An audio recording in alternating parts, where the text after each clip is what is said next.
The Secretary-General is deeply distressed by continuing reports from the Vanni region of Sri Lanka that civilians are at extreme risk with heavy casualties, and that the Liberation Tigers of Tamil Eelam, or LTTE, are keeping civilians in a very small area of active conflict against their will.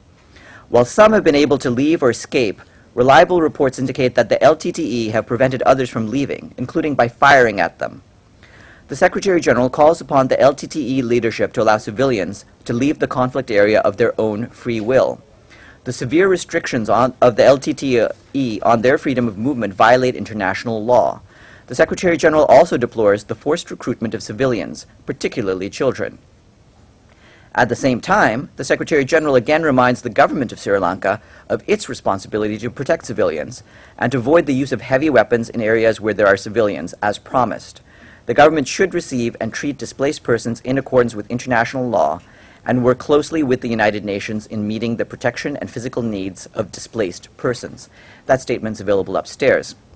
In addition, the Office for the Coordination of Humanitarian Affairs, OCHA, says that it continues to receive reports of shelling, mortar fire, and aerial attacks in the no-fire zone in Sri Lanka.